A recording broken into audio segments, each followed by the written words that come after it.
তো আল্লাহ আমাদের জন্য একটি বাস্তবতা তুলে ধরছেন যে আল্লাহর সাথে আমাদের সম্পর্ক এবং সত্যের সাথে আমাদের সম্পর্ক শুধুমাত্র শেখার সম্পর্ক নয়, সেটা তো এখানে হৃদয়ের সাথেও একটি সম্পর্ক আছে, তাই না? উদাহরণস্বরূপ কিছু লোক বলে এটা তো রমজান, রমজান মাসটি আমাদের কোরআন অনুধাবনের চেষ্টায় কাটানো উচিত, কারণ কোরআন তো বোঝার জন্য এসেছে। আমি সবার আগে এর পক্ষে, কোরআন বোঝার জন্যই এসেছে। এটি একটি দুঃখজনক ঘটনা যে আমরা গোটা রমজান মাস কাটাই এবং কোরআন সম্পর্কে আমাদের বোঝাপড়া একটু বিকশিত হয় না, তা আগের মতোই থেকে যায়। প্রতি বছর প্রত্যেক মুসলিমের কিছু করা উচিত কোরআনকে আরেকটু বেশি করে বোঝার জন্য, পরের বছর আরেকটু বেশি, পরের বছর আরেকটু বেশি। কোরআন তো বোঝার জন্য এসেছে, কিন্তু তার মানে এই না যে আপনি দাঁড়িয়ে কোরআন তেলাওয়াত শুনবেন না বা নিজে কোরআন তেলাওয়াত করবেন না, যদিও আপনি তা না বোঝেন। কেন? কারণ যদিও এটি আপনার মনকে প্রভাবিত করছে না, এটি কোন জিনিসকে প্রভাবিত করছে? এটি আপনার হৃদয়কে প্রভাবিত করছে। এই দুটি একটি মুদ্রার দুই দিক, আপনাকে উভয়টির জন্য সমাধান বের করতে হবে এবং কোরআন তাই করেছে, আমাদের দিন তাই করেছে, এটি উভয় দিকেরই সমাধান করে। তাই আল্লাহ বনি ইসরায়েলকে দেখাচ্ছেন তারা খুবই যুক্তিবাদী, যৌক্তিক লোক ছিল, কিন্তু তারা আত্মার প্রয়োজনকে উপেক্ষা করেছিল, তারা হৃদয়ের প্রয়োজনকে উপেক্ষা করেছিল। তো আল্লাহ বলেছেন এর পরেও তোমাদের অন্তর কঠিন হয়ে গেল, এরপরেও তোমাদের অন্তর কঠিন হয়ে গেল। সুতরাং আমরা দিনের ক্ষেত্রে যতই জ্ঞানী এবং বুদ্ধিমান হই না কেন, আল্লাহর কাছে আমাদের চাইতে হবে আল্লাহ যেন আমাদের অন্তরকে কঠিন হতে না দেন, তিনি যেন তা হতে না দেন। তাহলে হৃদয় কঠিন হয়ে যাওয়া অর্থ আসলে কি? আমরা এই উদাহরণের মাধ্যমে সেটা দেখতে পাবো এটা আসলে কেমন। কারণ আপনি জানেন, আক্ষরিক অর্থে যদি আপনি বলেন আরে এই ব্যক্তির হৃদয় কঠিন হয়ে গেছে, আর আপনি অস্ত্রোপচার করলেন এবং তার হৃদয় দেখলেন এটি এখনো বেশ নরম, এটি কঠিন হয়ে যায়নি, জৈবিক দৃষ্টিতে এটি কঠিন নয়, তাহলে আল্লাহ কেন একে কঠিন বলছেন? কেন তিনি একে শক্ত বলছেন? কেন তিনি এমনটা করছেন? আর তারপর তিনি বলছেন ফাহিয়া কাল হিজারাহ, তারপর তা পাথরের মতো হয়ে গেছে, তা পাথরের মতো হয়ে গেছে। এরপর তিনি আসলে একটি অদ্ভুত মন্তব্য করেছেন, তিনি বলেছেন أو أشد قسوة অথবা এমনকি পাথরের চেয়ে আরো বেশি কঠিন। আর আসাদ্দু তিনি বলতে পারতেন আও আকসা, يعني فهي كالحجارة أو أقصى من الحجارة يعني। কিন্তু তিনি বলেছেন আও আসাদ্দু কসওয়া। আসাদ্দু কসওয়া অর্থ কি? এটি শব্দটিতে সাদ বা সুদুদ বা সিদ্দা অর্থ যোগ করে। আরবিতে সিদ্দা অর্থ শুধু তীব্রতা নয়, মূলত এর অর্থ হলো কোনো কিছুকে শক্ত করে বাঁধা।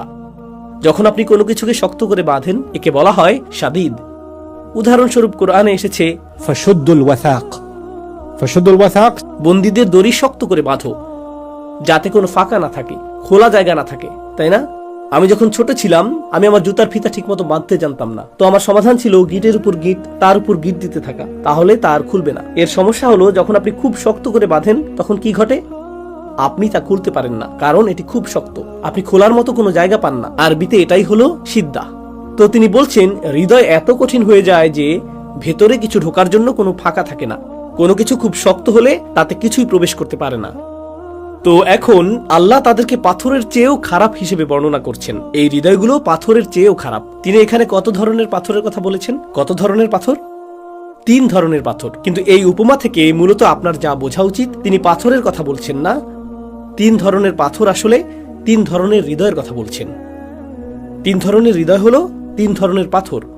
আর সুন্দর এবং চমকপ্রদ আরেকটি বিষয় হলো তাদের হৃদয় যারা মৃতকে জীবিত হতে দেখেছে এবং তারপরেও তাদের কিছুই পরিবর্তন হয়নি, তাদের হৃদয়গুলো এই 3 ধরনের মধ্যে নিকৃষ্ট। আল্লাহ মূলত এই আয়াতে বলছেন তোমরা এত খারাপ যে তোমরা পাথরের চেয়েও খারাপ। এমনকি পাথরও বিদীর্ণ হয়, এমনকি পাথরও চৌচির হয়, তোমাদের হৃদয় বিদীর্ণ হয় না, তোমাদের হৃদয় চৌচির হয় না, তোমাদের হৃদয় আল্লাহর ভয় পতিত হয় না। এমনকি পাথরও তোমাদের হৃদয়ের চেয়ে বেশি বিনয়ী, এমনকি পাথরও তোমাদের মতো অনমনীয় নয়। এখানে যে বিষয়টি বোঝানো হচ্ছে তা হলো যাকে আপনি বলতে পারেন অসংবেদনশীল হয়ে যাওয়া, আপনি যাই দেখেন না কেন, আপনার সামনে আল্লাহর অলৌকিক ঘটনাগুলো যতই অবিশ্বাস্য এবং যতই শক্তিশালী হোক না কেন, প্রমাণ যতই স্পষ্ট হোক না কেন, এর কোনো প্রভাব আপনার উপর পড়ে না। আপনি সম্পূর্ণ অনুভূতিহীন, এর কোনো প্রভাব আপনার উপর নেই। মাটির উপর পানির প্রভাব কল্পনা করুন। মাটিতে কি ঘটে?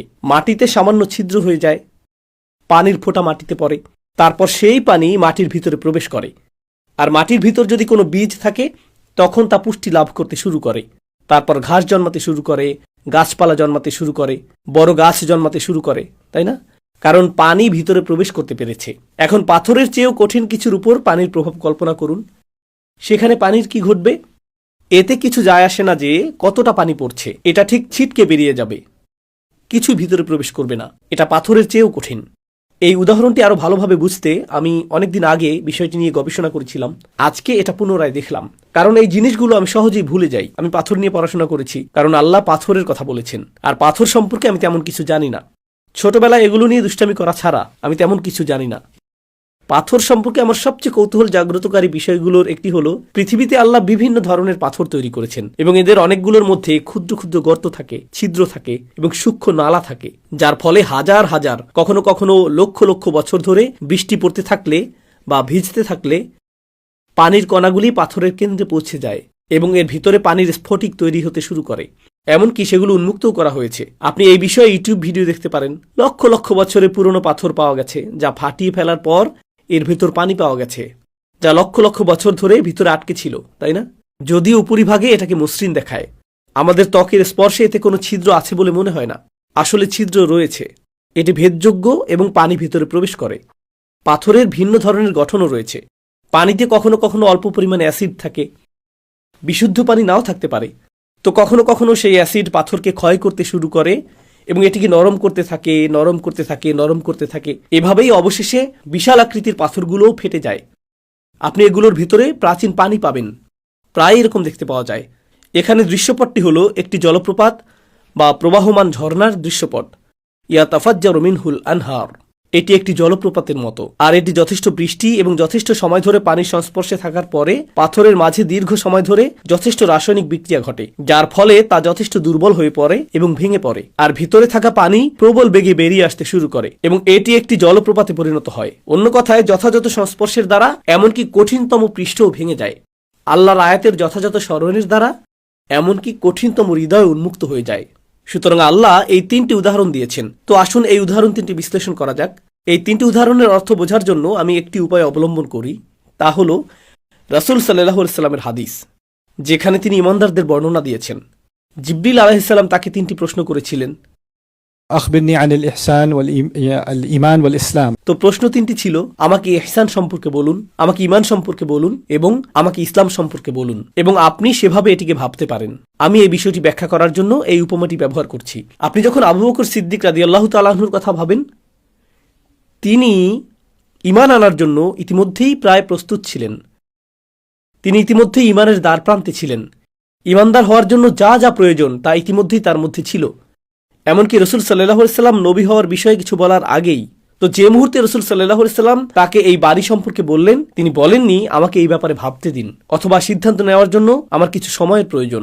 আপনি যখন কাউকে দাওয়াত দেন আর আপনার মনে হয় আমি তার চেহারায় পরিবর্তন দেখেছি, হয়তো এর প্রভাব পড়তে শুরু করেছে, হয়তো কয়েকদিনের মধ্যে পরিবর্তন দেখা যাবে, তার ক্ষেত্রে এটি ঝর্ণার মতো বেরিয়ে আসে। ইতিমধ্যেই তা ঝর্ণার মতো প্রবাহিত হচ্ছিল। আল্লাহ অন্যত্র আলোর যে উপমা দিয়েছেন এটি তার অনুরূপ। তিনি বলেছেন, يكاد زيتها يضيء ولو لم تمسسه نار. অর্থাৎ প্রদীপটি এত বিশুদ্ধ, তিনি হৃদয়কে একটি প্রদীপের সাথে তুলনা করেছেন। এর তেল এতটাই বিশুদ্ধ যে আগুন ধরানোর আগেই তা আগুনকে ধরতে চায়, এমনকি আগুন এখনও এটিকে স্পর্শ করেনি, এটি তার উপর ঝাঁপিয়ে পড়তে চায়। ইহসানের ধারণাটি মোটামুটি এরকমই। এমন কিছু লোক রয়েছে যারা এত ব্যাকুলভাবে সত্যের সন্ধান করে, তারা সালমান আল ফার্সির মতো খোঁজে এবং অনুসন্ধান করে। তিনি সারা বিশ্বে এর সন্ধান করেছেন, সত্যের সন্ধানে তিনি ভ্রমণ করেছেন, আর যখন তিনি এর সংস্পর্শে আসলেন তিনি এর দিকে ঝাঁপিয়ে পড়লেন। তিনি কেবল এর দিকে ঝাঁপিয়ে পড়লেন এবং তিনি এটিকে আঁকড়ে ধরলেন, তাই না? ইতিহাস জুড়ে এমনটা ঘটে থাকে। এমন লোক থাকবে যারা ঝাঁপিয়ে পড়বে কেবল সত্যকে আঁকড়ে ধরার আকাঙ্ক্ষায়। ইয়াতাফাজ্জারু মিনহুল আনহার।